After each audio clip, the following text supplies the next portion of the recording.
What is going on, everybody? This is another episode of Coordinated Chaos, and on this episode, we will be recapping what happened in Week 3 of the NFL football season, as well as we're going to go into some of my favorite matchups in Week 4, and then we're going to end with a little bit of fantasy advice at the end of the podcast.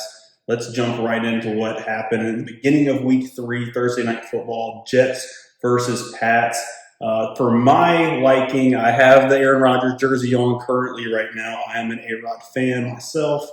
I thought this was the best he's looked, obviously, in the season. Week 1 was really rough. Week 2 was, they got the W, but it didn't look great against the Titans, but the Titans are not a great team, so it was kind of hard to gauge what was going on there.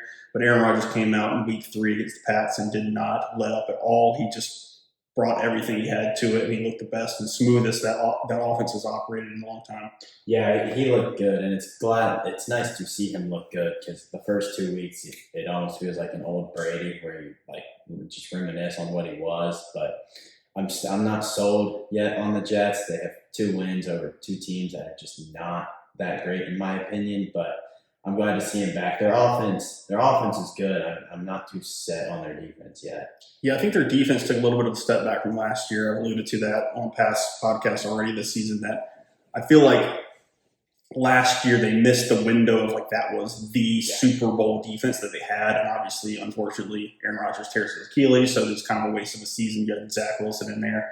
But like you said, it is a very small sample size. Aaron Rodgers is still a little bit rusty. He's getting there. He's still 4 years old, coming off an Achilles. But he did look like he was moving better in this game against the Patriots. Patriots are not a great team. We already know that. Jacoby Brissett at the helm, getting completely destroyed from the defensive line of the Jets because the Pats O-line is just not very good. Yeah, it's not good. It's not going to be sustainable long term for whoever's back there at quarterback for the Pats.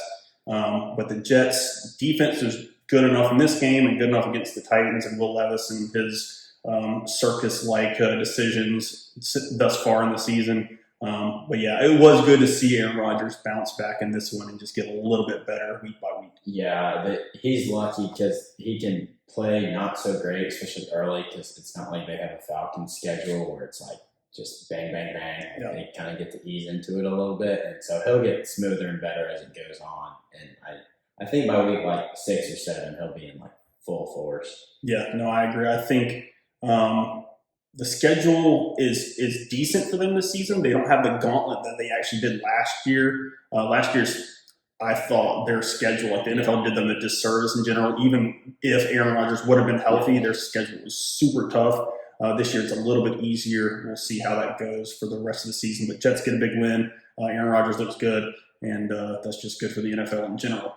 Let's move on to the Eagles versus the Saints. Obviously, my Eagles playing against the Saints in New Orleans. Tough spot, coming off a really bad loss on Monday Night Football. Let me go out and let me just preface this whole thing with, right now, the Philadelphia Eagles are winning despite their boneheaded, stubborn, arrogant / ignorant head coach in Nick Sirianni. They are doing everything in their power to win the game, despite what he's doing decision-making wise. And it's just an unfortunate part of the game. Also, you can kind of rope in Jalen Hurts in that a little bit. He has been prone to turn over the football early on in the season, even dating back to last year, to the end of last year, when we kind of fell apart and there was a complete collapse there. So he doesn't escape any blame, really, but I would put most of it on Nick Sirianni and his decision-making. Yeah, I think the X factor that they were missing last year is what they have in Saquon this year, someone that can just kind of spark the offense, but they are battling the injury bug right now, which kind of stinks because I think A.J. Brown, I don't know how long he's out for, but Devontae Smith got a concussion. Yeah. But the Eagles' defense carries them, or can keep them in a lot of games that they don't deserve to be in. Yeah, if they play the way they did against the Saints for the rest of the season, this is going to be the best Eagles defense we've seen since the 2022 season when Jonathan Gannon was the defensive coordinator there and they had the most sacks in the NFL. But I don't know how sustainable it is. I don't know if that was a one-time game, one game plan specific thing that just happened to work against this Saints offense. But obviously 2 teams this season already had a lot of trouble with the Saints offense. Vic Fangio went to the drawing board and just an absolute masterclass of what to do against the Saints. Obviously, you stopped that run, that outside zone run that Alvin Kamara is so good at running. They were able to just like set the edge and stretch those plays out to where he didn't really have any cutback lanes and stuff of that nature. So the Eagles played defense very disciplined and well in this game, and it took them far in it because they had to, because the offense was sputtering a lot at times, and that was due to, like I was kind of alluding to there, Nick Sirianni's decision making when it came to fourth down decisions. It was just a little bit confusing considering the fact that you are in the middle of a game where it seems like a defensive struggle. It's 3-0 going into the fourth quarter, and on multiple occasions you go for these fourth downs where like you could just take the points and be up in the game. And I just thought, like I said last week, I appreciate the aggressiveness most of the time, and I don't want to sound like a hypocrite when I like say this, because like last week I was like, be aggressive and continue to be aggressive. Don't do the halfway, like the passive aggressive offensive thing. Yeah. But at the same time, you got to read the room and know when to like kick the field goals when it's this type of football game. Yeah, I think last week we talked a fair bit about consistency and how, like, if you're going to go for it, just keep doing it. If you're going to not. But I do agree, like, if points just are not happening and you get a good drive that stalls at the 30 and you have 45-yard field goal, just kick it. Yeah. Just try. And then if you miss, you still can rely on your defense that has been there all night. Correct. Yeah, no, it was a definite team winner for the Philadelphia Eagles. Obviously, we went into that game without A.J. Brown, just like we did Monday night against the Falcons. And, he's a huge part of the offense. Then Devontae Smith leads the game with a really bad concussion. Ugly. Oh, it was bad. Yeah, he was He getting didn't blow that play dead, and then he got drilled. Yeah. You don't blow the refs are late on the whistle to blow it dead when he's obviously lost all of his forward momentum and forward progress. 4 dudes, And then a dude cleaned his clock right after that. It was weird that there wasn't a flag. I did see today that the guy that actually hit him did get fined for the hit, but it was like $4,300 or something along those lines. Nothing like super significant. Well, what doesn't make sense is the refs are always so quick. Like if it's a quarterback, like you touch him, they're like tweet, whistle, and they let Smith go back 5 to 8 yards, and then just get drilled. Yeah. Usually, like you said, like if a QB gets wrapped up, they start blowing that whistle quickly. Yeah, and all like 4 of them. Yeah, correct.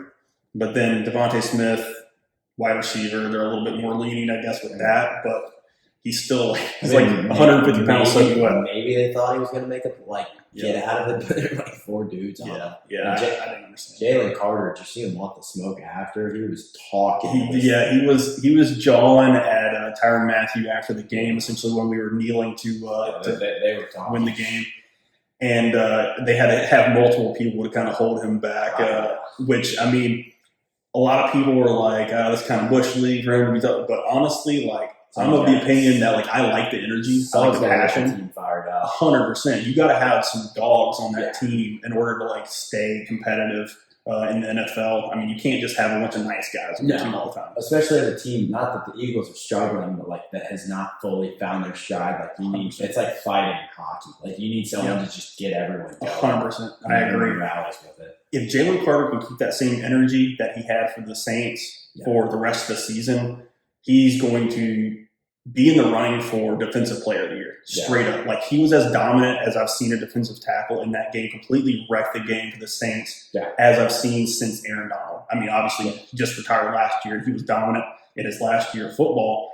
But, dude, he's the next guy. Like, it looked like on Sunday the torch was passed to Jalen Carter, and he is super talented. It's just a matter of, at this point, just being consistent with it. Yeah, he is really good in it. We haven't talked about the Cowboys yet, but Parsons, people have started to figure him out, and how if you either run away from him or if you just double blitz him, you can't do anything. But the defensive player of the year is kind of open now because there is no Aaron Donald that's getting triple teamed and getting like 14 sacks a year. These, like, there's not a clear guy like Aaron Donald, like you were saying, that like he's incredibly disruptive as well as getting like the stats of the sacks and the TFLs. Like when you need anything to happen, he'll get it done. It was an impressive showing from the Eagles defense. They stole one. They did take win one from the Saints in New Orleans. Yeah, for sure. offense is still finding their way. We were kind of talking about this off the pod that, like, I would say both sides of the football have new coordinators, so they're still both figuring things out schematically and how to use their personnel the correct ways and stuff of that nature. So Kellen Moore's got his work cut out for him because the offense still seems a little bit disjointed, but there is glimpses where the offense looks great, especially like that last play that set up essentially the game-winning touchdown to Dallas Goedert, where they ran a mesh concept and they had Jahan Dotson running across the field. He runs interference for 3 guys and they run into each other. Dallas Goedert, stripes up the field for 60 yards and gets down to about the 3-yard line or something. Yeah, because I think the Eagles, I didn't realize, like I knew A.J. Brown and Smith, like I thought they were more of a 1-2, but I didn't realize Brown is really like the 1. Like, because he's so much bigger and like can be like, Smith is great, but you can use A.J. Brown in so many different ways. Smith is just a great route runner. He is faster than people think, and he's like more of a finesse player. Yeah. But he can go up and get some 50-50 balls because he got such great hands. But like you said last week, the physicality that A.J. Brown brings to the offense is a different animal.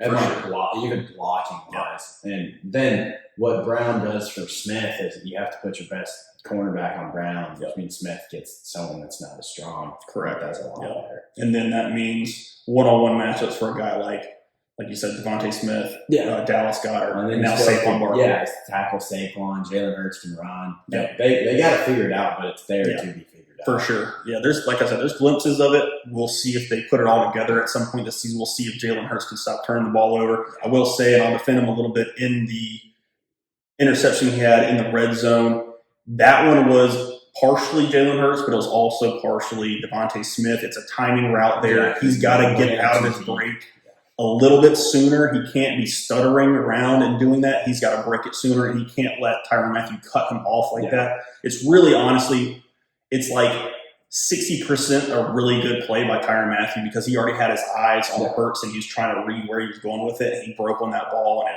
it's a great play, not a perfect decision by Hurts, and not a great route by Devontae Smith. That stuff's going to happen. Well, and that'll happen, but that's where a guy like A.J. Brown, even if he runs his route a little too deep, he can box someone like Mathieu out. Correct. And even if Mathieu makes play on the ball, like Brown's just so much bigger. Yeah, he's going to box him out, like you said. He's going to body him a little bit more. And at the very least, catches it.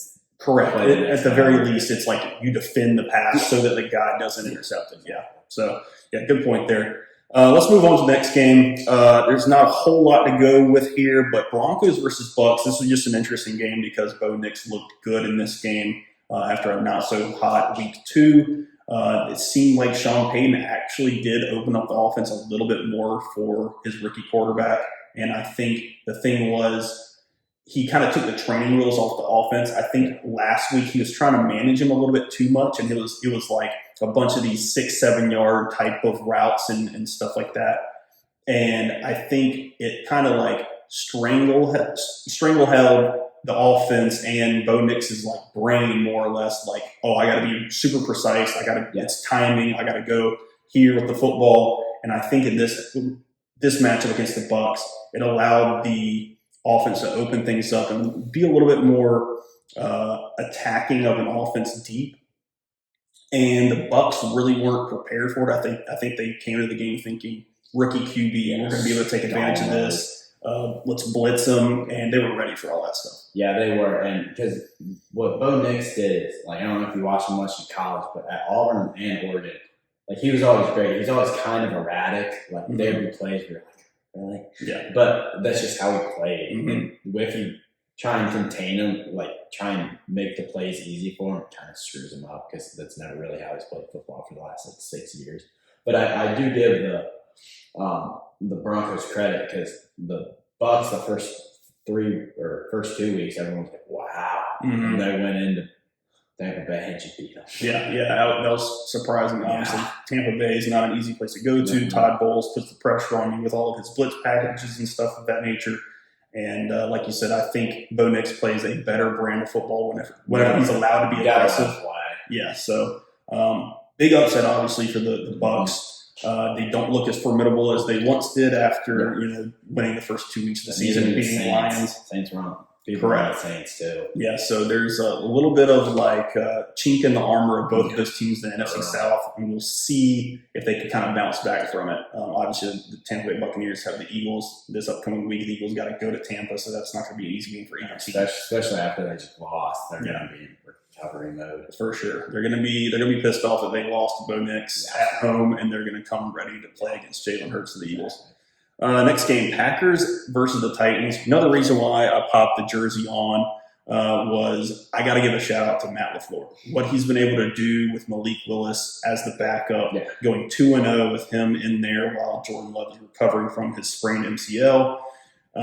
It's very impressive stuff from him. I mean, that guy needs more praise in general when it comes to like head coach of the year type of, just hype in general, because he is doing some things that obviously nobody thought was possible with Malik Willis, considering how bad he looked in the offense in Tennessee, which obviously he got his revenge this past week. Yeah. Well, I mean, one, the Titans are not very good, but two, like the Packers have done a good job of just keeping the talent that they need there. Like Jair Alexander, like when he emerged, they didn't let him go, and they shouldn't because he's top corner. Mm-hmm. And like when Jordan Love's end of the year last year was great, and everyone wants him to come back to see how their team will actually look. Full force. Yeah, the fact that they were able to get 2 W's while Jordan Love was hurt was very good for their long-term goals of getting into the playoffs and going deep.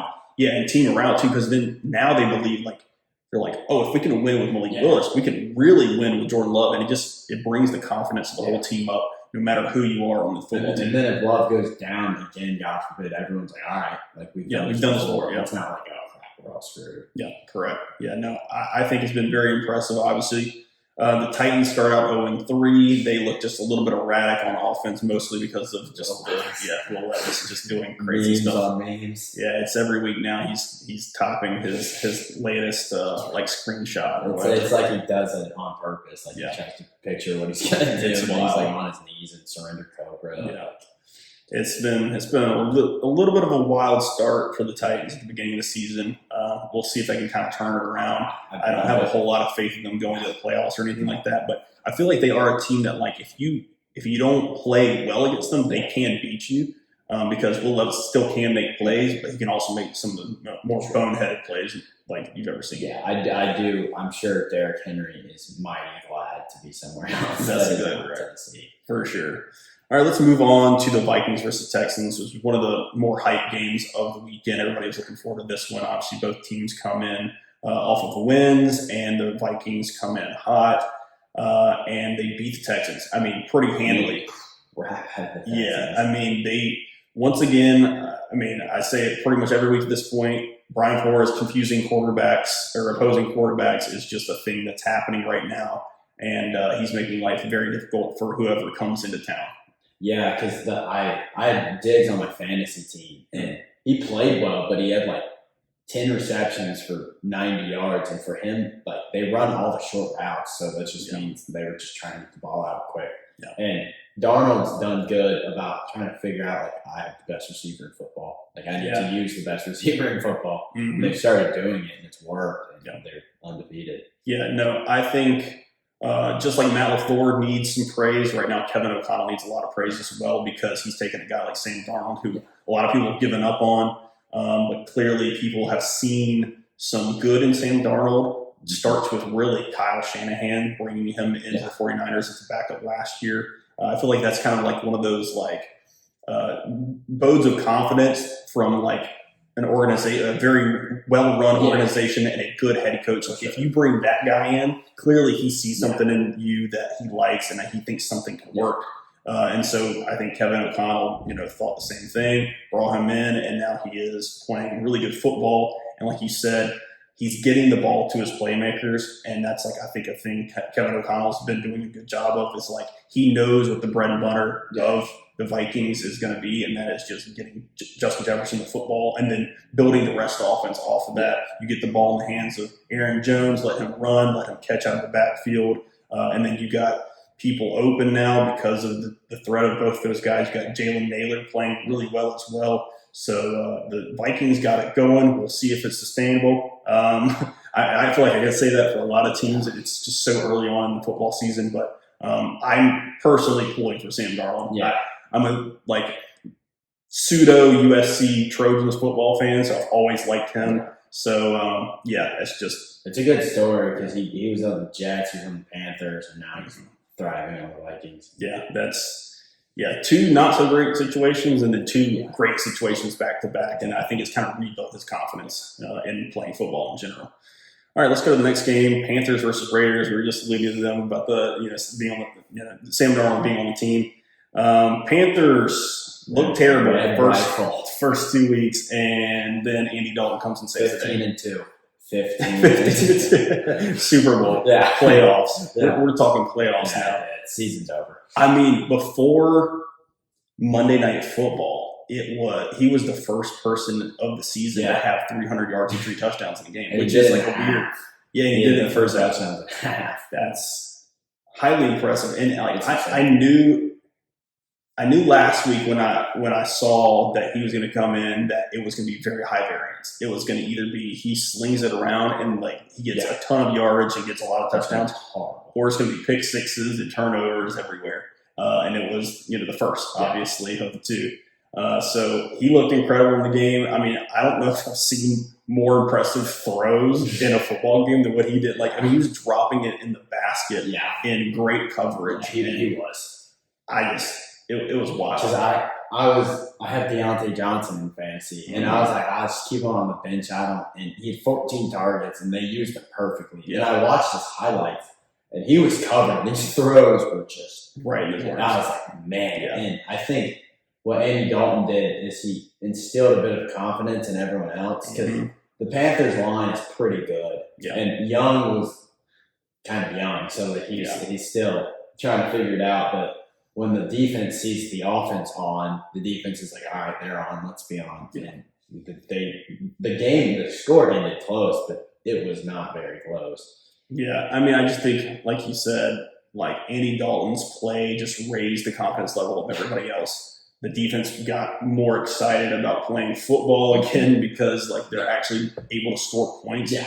And it just brings everybody up at the same time. So. Panthers get a huge W. Raiders get completely embarrassed at home in Las Vegas.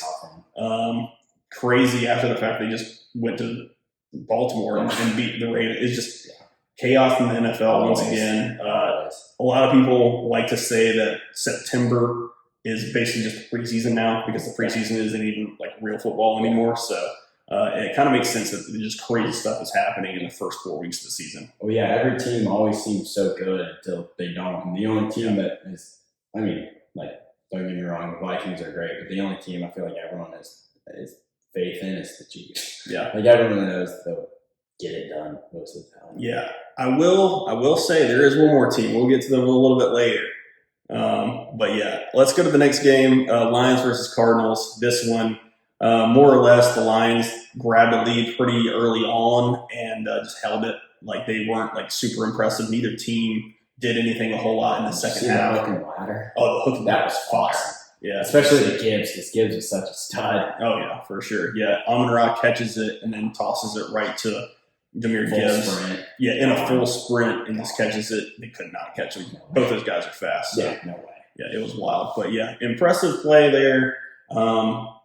The Detroit Lions get the job done. The offense still doesn't look as clean and as smooth of an operation as it did last season. Maybe they'll kind of iron out the kinks there, but it is early. Like I said, we were just talking about it basically being preseason. Jared Goff's not as good as he was last year this early on in the season. We'll see if he kind of gets back into that mode again.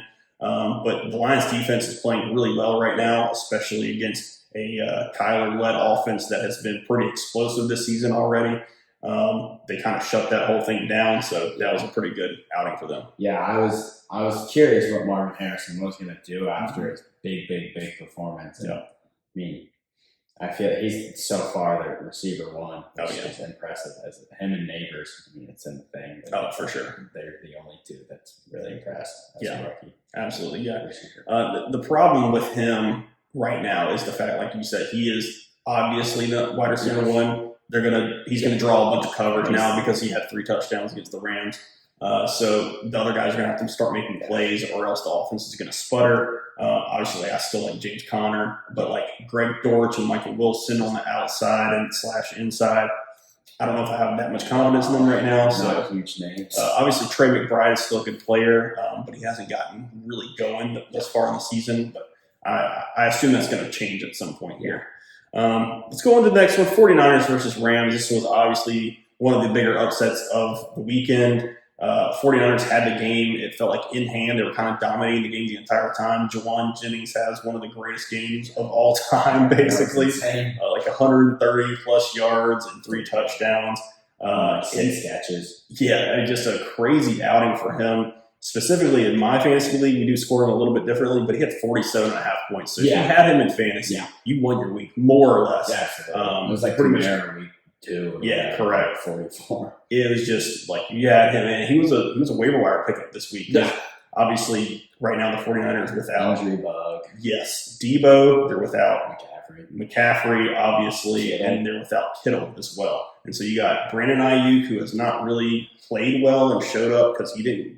He wasn't at camp, so like he's still, kind of getting into shape and conditioning and stuff like that. So he's just not up to speed. I would say I think Brandon Ayuk's probably like a nice like buy low if you could trade for him right now, because I feel like by the end of the season he'll hit his stride and he'll be back in that offense and kind of more in rhythm. But right now it looks terrible, and I probably wouldn't play him in fantasy. Yeah, well, Ayuk's better like as a third option, which sounds bad, but considering he just got the bag. Yeah, like he's better when he just kind of like lays low behind McCaffrey and all them, because they need to make the plays. Correct. Yeah. So obviously, I mean, I'll be honest. Brock Purdy operated the offense better than I anticipated he would, considering 25. Yeah, considering all the missing pieces. Yeah. So we'll see how that goes moving forward. It depends on if any of the other weapons start to come back sooner than we anticipated. Obviously, McCaffrey, the news on him is that he's going to Germany to get his Achilles, some kind of like new procedure over there to get it worked on. News for 49ers fans. I would say that's negative news for you, because that sounds like end of the season type coming back rather than sooner. Yeah. So I think obviously they need George Kittle to come back as well, just take a little bit more pressure off of the other guys like Jawan Jennings and Brandon Ayuk in the offense.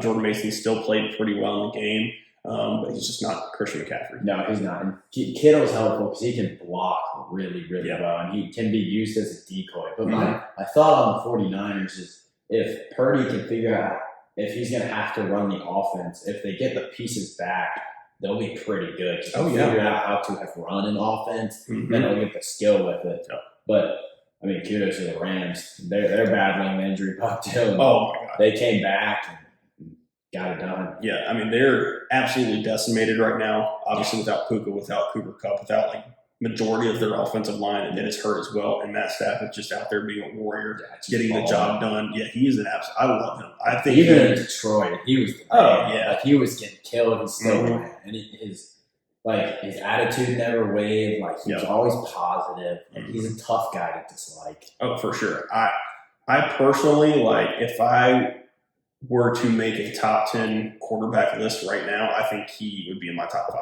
Probably. Like it sounds crazy because he's kind of old. He's got like the injury proneness to him a little bit now, but man, just like based on like skill, and he doesn't have any like athleticism to like get outside the pocket. But dude, what he can do inside of the pocket, like sliding around, getting to a different base where he can throw a sidearm and get the ball out, dude, he's just a baller. He really is. He's almost like Megatron. Like he kind of just got stuck in Detroit. Like. Not that his prime years were wasted, but there wasn't much he could do. Yeah. And then when they finally put him on a real football team, they won the Super Bowl. Yeah. I mean, it just proves like that. Like location is everything, and like situation is everything in the NFL. So he's been very impressive. Even though I don't know if the Rams have much of a future unless Kupp and Puka come back pretty soon. One of them has to come back. Yeah, because honestly, the Rams defense is playing better than I thought, considering they don't have a whole lot of like super talented players, not the big names at least that you would anticipate.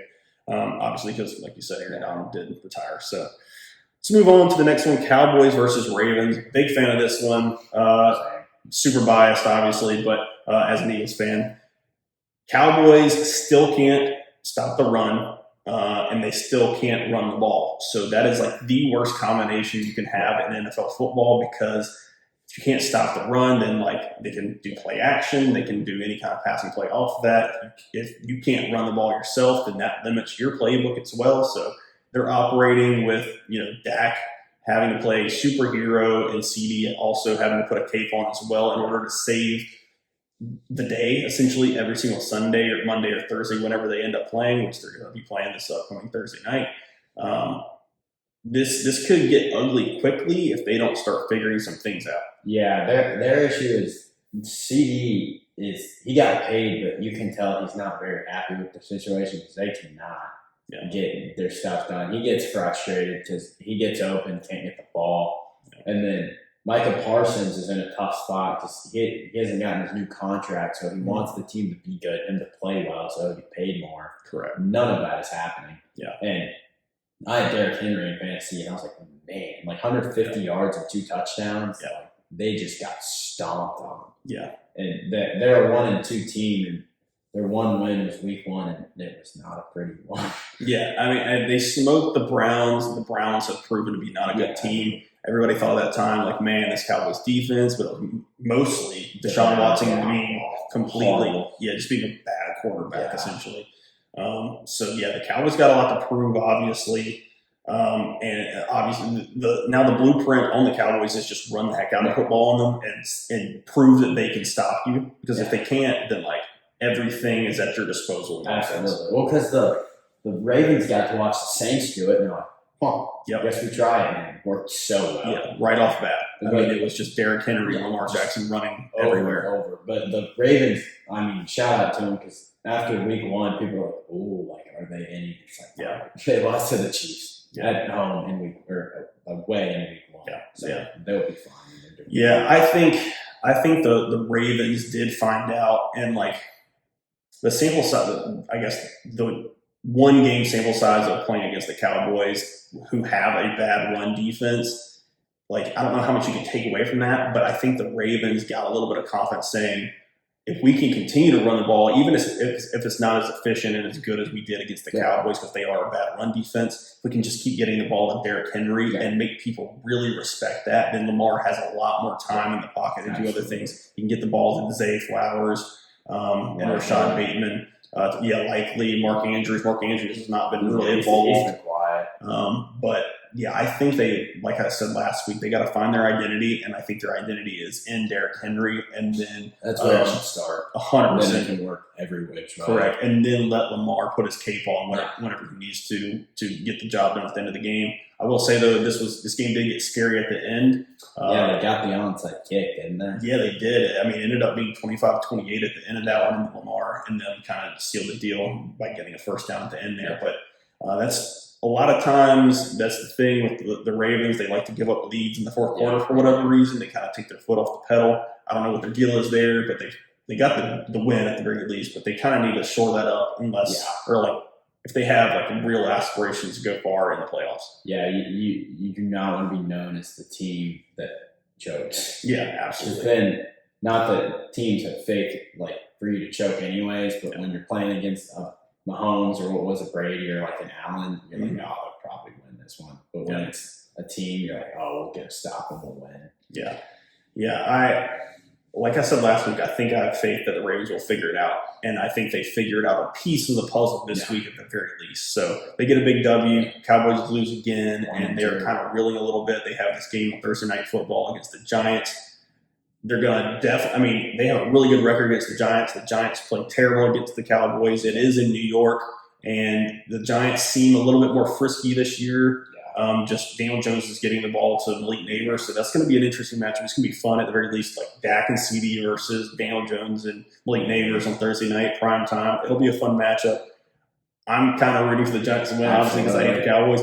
But I feel like the Cowboys are probably going to get the W. I feel like this one, they'll be able to shape it up because I'll be honest, if they don't, I think panic button gets hit. Oh crap, breaks loose for them. It's going to be... If they're 1-3 coming off a Thursday night loss to the Giants, they're going to be in trouble. It's going to be DEFCON 1.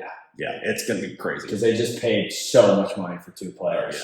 Yeah. And Mike McCarthy is going to be on the hot seat. He pretty much already is on the hot seat because he's on that 1-year contract, the last year of his deal. And so his job is going to, I mean, that's going to lead First Take.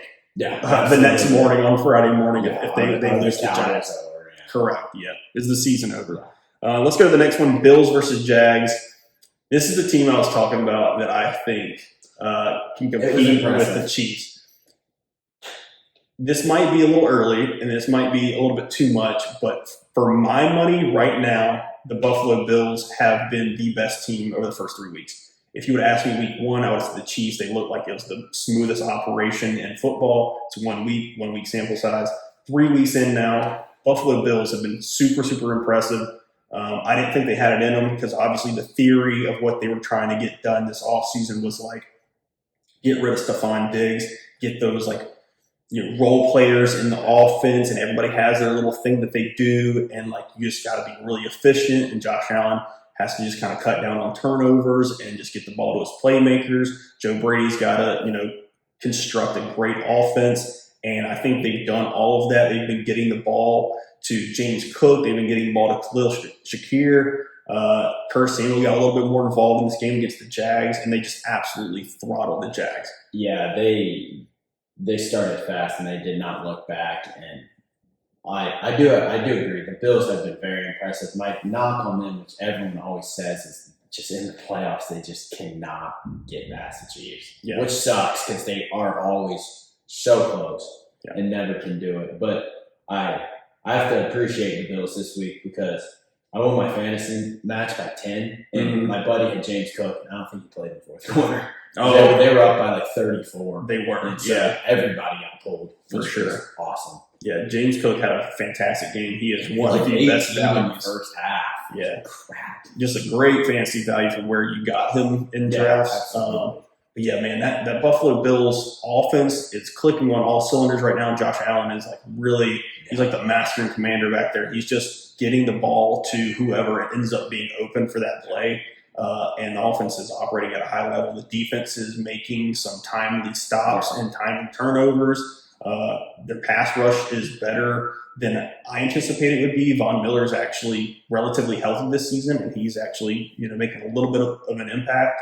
So they got playmakers on defense, and I think they're getting some players back from injury as well. And so they could be formidable going forward. Like you said, do they have enough to get past the Chiefs in a 1-game sample size in the playoffs where Steve Spagnuolo and Andy Reid have time to really game plan for you? We'll see. We'll see if McDermott can come to the task. Yeah, I will say not that I expected the Jaguars to win, but I did not think it was going to be that bad. Especially that quickly. Yeah. It was it was 31-3. Something along those lines. It was an absolute routing. And man, this is like people are asking, is this over for Trevor Lawrence? Is it and the thing is, I still don't believe it's all his fault. I have never liked Press Taylor, who is the offensive coordinator for Doug Peterson. Yeah. He was there with Doug Peterson with the Eagles the year that he got let go from the Eagles. And I think he has just sunk multiple offenses in a 5-year span now that it's almost impressive how bad their offense is. It's so vanilla and so just uninspiring and uncreative, yet bland. It's really unfortunate. Trevor Lawrence has not played good, but I don't think they're helping him at all. No, their offense is not impressive, and I don't really understand. They don't use Lawrence, how Lawrence is good at being used. Yeah. And you watch him in college, granted it's college, but he was a run first, and his arm's good, and he can scramble if he needs to. Right. But I don't think they've figured out their whole system. Yeah, no, I think they need to get – I hate to say I think Doug Peterson needs to go because, honestly, if you don't get Press Taylor out of there, who Doug Peterson just capes for almost no end, I just don't know what that situation is. I don't even know why it's like that. But, I think Doug Peterson, this is probably going to be his last year, especially if they don't turn it around here. And then hopefully they'll get a competent offensive – minded head coach in there that can figure things out for Trevor Lawrence because it wasn't what was that 2 years ago whenever we played so well in the AFC Was it the wild card round against the Chargers where like he came back and won that game, and like it was just a really impressive showing. He's clearly got the talent to do it. It's in there. Yeah, it's just a matter of like getting it out of him again. Yeah. Let's move on to the next one: Commanders versus Bengals. This one was an upset. Obviously, Bengals were super favorite in this game. Commanders come out and Jaden Daniels looks incredible. Like I wasn't anticipating him to look that good in that game. Obviously, the first few weeks of the season. They did not really open the offense up as much as they did on Monday night against the Bengals, and he looked really impressive, just slinging the ball over the top to Terry McLaurin, and they were making plays, and they beat the Bengals on Monday night. Yeah, Daniels looks as much as a rookie can look like not a rookie.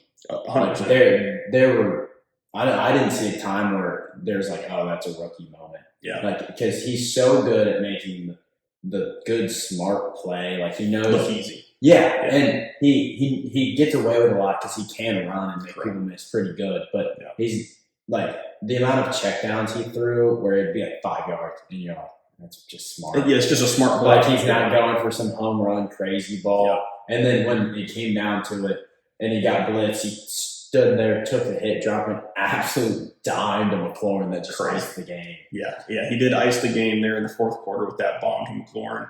And it, like you said, he's just taking the smart plays as they come, and he's getting out of the pocket and running when he feels like he needs to, and he's being pretty smart about it. He needs to get down a little bit more. He's taking some hits still that he probably shouldn't take in the NFL if he wants to sustain being healthy for 17 weeks. Or 18 weeks, depending on if you count the bye week, whatever. But, I think he was as impressive as I've seen a rookie quarterback starting, especially first primetime game, comes out on Monday night and shows up and really just puts a show on for everybody in America. Yeah, he was impressive. And the Bengals, I think the Bengals will be fine. 0-3 obviously is a tough start. But I will say, they're headed to Charlotte. And if they lose to the Panthers and they're 0-4, then it's like, payday button, like this is bad. Yeah, for sure. Yeah, I feel like they got to win this game against the Panthers. Yeah. Like even if Andy Dalton does come out and have another like incredible day, which like you never know, it's like that Dr. Jekyll and Mr. Hyde. He could literally this game he could be the guy that throws 2 turnovers, whatever, throws 2 picks. But the problem is the Bengals defense is not good. Joe Burrow tried everything he like. The offense did fine. 33 points should win you an NFL game. Correct. Yeah, he did almost everything in his power to get the job done, and the defense just kept letting up points. But Jaden Daniels was putting him in positions to win. I mean, he was like I said, he was running, he was throwing, he was doing everything. So yeah, I read something about the Bengals on Twitter, and someone was like, I've never seen a team get so much clout from one Super Bowl run, and it's just never really carried. Yeah. And like, because the Chiefs have carried so much weight, and they're the only team to beat the Chiefs in playoffs other than Brady. Yeah. And so it's like, oh, well, they can do it. And like people are saying they get more like give than the Rams did, and the Rams won the Super Bowl. Yeah. Yeah, they do get a little bit more like leeway. Yeah. And like people kind of make more excuses for Joe Burrow than maybe some other players. Same to Martin. Both of them together get a lot of crap nullified just because they're one run. Correct. Yeah. I don't want to say Joe Burrow is to blame for like all of their like slow, but it's been multiple years in a row now where like the slow start has kind of like hampered the beginning of their season. Obviously, we'll see if they can turn it around. Like I said, I think their offense is fine. The defense, we'll see if Lou Anarumo can figure out a way to just like use their personnel in a smarter fashion. Yeah. And I think he's smart enough to do that. And I think by the end of the season, they'll be a competent football team and competitive football team. Yeah, the talent's there. It's always been there. But Burrow's above average NFL quarterback. Chase is, I'd say, probably a top 5 receiver. Yeah. And so they just have to figure out how to use everyone. But yeah, their defense, like I know Jaden Daniels played well, but like Spagnolia and like all the big defensive names, they probably figured out what to do. Yeah, for sure. All right, that pretty much wraps it up for the Week 3 recap. Let's go on to what are my favorite Week 4 matchups. This is with the spread and everything, so I'm going to do a little bit of a preview of these 3 games. The first one that I like this weekend is the Bills versus the Ravens, and the Bills are actually underdogs by 2.5 points. I found that pretty shocking. I know the Ravens had a good showing against the Cowboys. The Bills, obviously, like I was just saying, undefeated team. Yeah, I think they've looked like the smoothest operation in football thus far after 3 weeks. So I thought that was a weird line for them to be underdogs. It is in Baltimore, so I guess that makes sense. When it's field advantage. Yeah, when it's like an away game, you kind of give them the 3 points. Like, so it's almost like they're pretty much trying to tell us that it's like a point flip. Yeah. So I think I still like the Bills plus 2.5 in this game. Do you have any thoughts about that? I think this one will be the Bills won't run over the Ravens or like they did the Jaguars, but I do think it will be a very high scoring game. I think it's going to be both quarterbacks know they have to outplay the other one. Mm-hmm. So I think that it might be a little turnover heavy, but they're both. I think the Ravens win. I just think the confidence that Derrick Henry not gives everyone else. It's like, man, we got this monster back here who's just plowing through people. Mm-hmm. And Lamar, like just them together. I love Josh Allen and I love the Bills, but I don't know if they can get it done. Yeah. I mean, like you said, Derrick Henry starting off hot would be really good for the Ravens in this one. And they got the home crowd behind them. So if the momentum gets going early, things could spiral for the Bills. And then, like, you never know, it could be a Josh Allen game where he feels like he has to do too much and he starts throwing some picks and stuff like that. But I still like the Bills with the points. I would bet that at the very least. I will say once again this week these are a little bit subject to change considering some like injury report stuff we might figure out before Sunday. The lines might move a little bit and things might shift in that nature. But for the time being, that's what I like. Next game, Vikings versus the Packers, division matchup, NFC North, obviously, rivalry. Both teams playing good ball. We'll see, and this is definitely one where I'm going to have to wait until Sunday because I don't know. Jordan Love may play in this game, and that changes the math on everything completely. If Malik Willis plays in this game, I don't like this as much, but Vikings plus 2.5, they are the underdog, and they are 3-0. Sam Darnold playing good. Vikings defense playing really good. And if it's Malik Willis against Brian Flores with all those exotic blitzes, I really like the Vikings to win outright. But I would still bet it with the points because you get a little bit of cushion there. Yeah, I hate to say I completely disagree. Ooh, you like that? I really think Jair Alexander can just take Justin Jefferson out of the game. It's possible. He's good enough to do it. And if he can do it, I just don't think they'll be able to get much else going. Yeah. And if Jordan Love plays, it's going to be like homecoming. Like it's true. It's just everyone's going to be fighting so hard for their quarterback. Yeah. And even if he doesn't, where is the game? I think it's in Green Bay. Yeah. I just think that they're going to rally it. It makes sense. I like where your head's at. I will say, like to your point, they know Aaron Jones because they had him for years. So they kind of know his tendencies, what he's good at, what he's not good at, probably what they're going to say. Like, all right, this is what they're going to try to run with him. So kind of have that in the back of their, pocket, their back pocket, considering like game planning and scheming for it. So that's a good point. I mean, if it's Jordan Love, I don't think I like this as much. But if it's Malik Willis, like I said, against Brian Flores, I like it a little bit more, even though Matt LaFleur has done a really good job of putting Malik Willis in position to win. The next game, Falcons versus the Saints, another rivalry matchup, NFC South this time. The Falcons are 2-point favorites. So it's Falcons -2 versus the Saints. It's in Atlanta, so they do have home field advantage there. So they're more or less saying like it's kind of also still pretty even there. But I think I like the Falcons in this one, actually.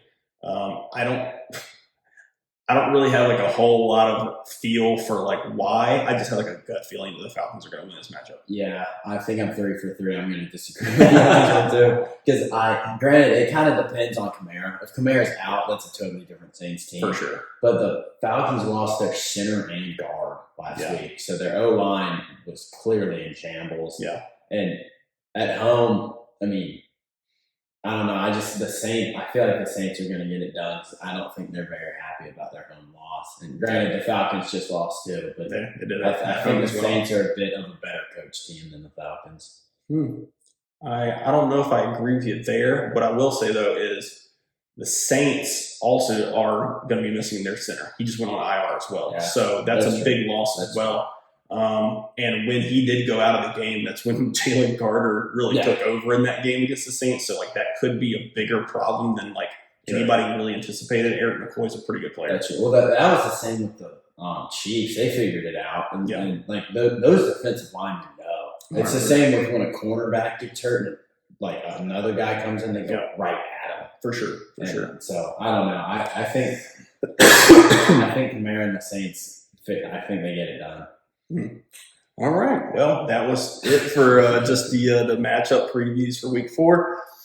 To end this podcast, I'm going to give a little bit of fantasy advice. If you're one of the people that drafted one of the rookie wide receivers not named Marvin Harrison Jr. or Malik Neighbors at this point, do not panic with those rookie wide receivers in fantasy. If you have a guy such as Brian Thomas Jr., Rome Odunze, Xavier Worthy, Lad McConkey, Keon Coleman, etc., don't freak out just yet. I mean, if you want to package them and try to trade them with some other people and get a better wide receiver, I understand that, but don't freak out and drop them just yet. By the end of the season, and all of them have had at least one good game so far, so like can't be complaining that much about them. But by the end of the season, those rookie-type wide receivers, you saw it last year with Zay Flowers and Jordan Addison. By the end of the season, they played very good football. They've gotten more involved in the offense. They know the offensive playbook better. I think you just need to hold on to those guys or try to parlay that into a better player and package them together with some people. But just don't freak out just yet. Keep them in fantasy and just see what happens.